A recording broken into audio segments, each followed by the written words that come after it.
Hello everyone. आज हम class 10th की चैप्टर 5 की एक्सरसाइज 5.1 करेंगे। इसमें क्वेश्चन नंबर 1 जो कहता है, in which of the following situation does the list of numbers involve make an arithmetic progression and why.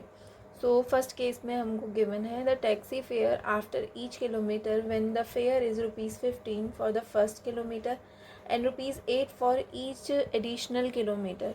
सो यहाँ पर हमारे पास वैल्यू गिवन है कि टैक्सी फेयर जो फिक्स है आपका 1 किलोमीटर के लिए वो 15 है, और आप जो है उसके आगे अगर जितने भी किलोमीटर ट्रैवल करते हैं तो उसमें ₹8 ऐड होता जाएगा।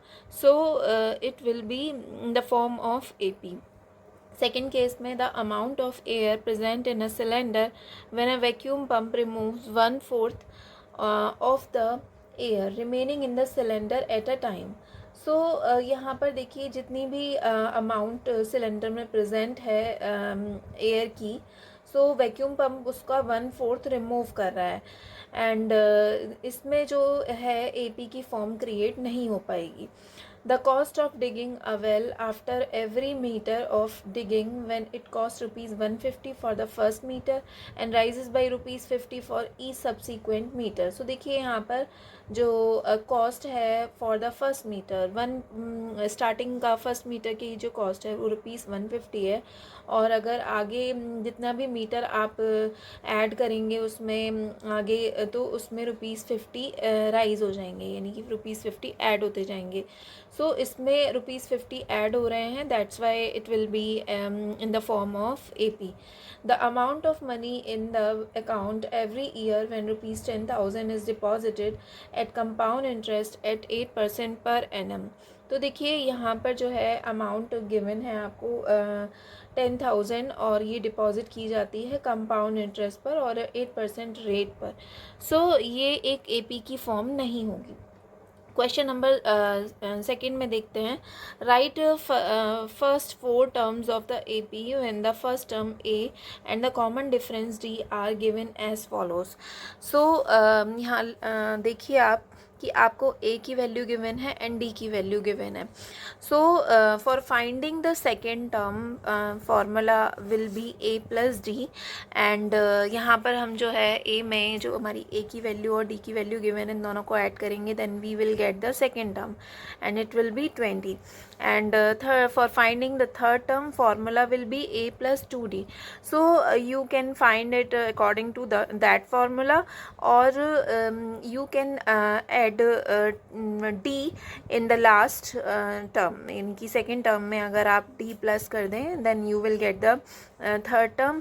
सिमिलरली फोर्थ टर्म फाइंड करने के लिए आप जो है आपका जो थर्ड टर्म आया है उसमें आप D ऐड कर दें, then you will get the fourth term.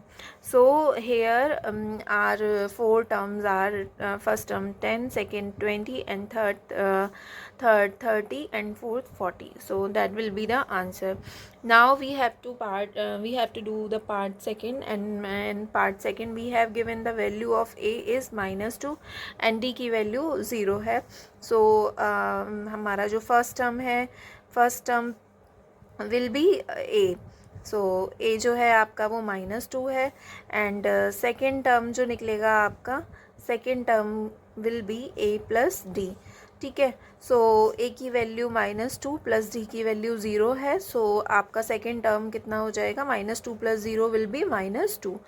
सो अब थर्ड टर्म फाइंड करते हैं। So for finding third term we will add D on the previous term. So previous term हमारा -2 था, एंड -2 में अगेन हम 0 ऐड कर देंगे बिकॉज हमारा D की वैल्यू 0 है। सो -2 plus 0 will be -2। Again fourth term find करने के लिए लास्ट टर्म में आप जो है 0 ऐड कर D ऐड करेंगे, एंड D आपका 0 है तो 0 ऐड होगा अगेन, एंड फोर्थ टर्म भी आपका -2 ही आ रहा है। सो आर 4 टर्म्स आर, आप लिख देंगी यहाँ पर 4 terms of an AP, and AP are -2, first one, second one भी -2, थर्ड वन भी -2 एंड फोर्थ वन भी -2 है।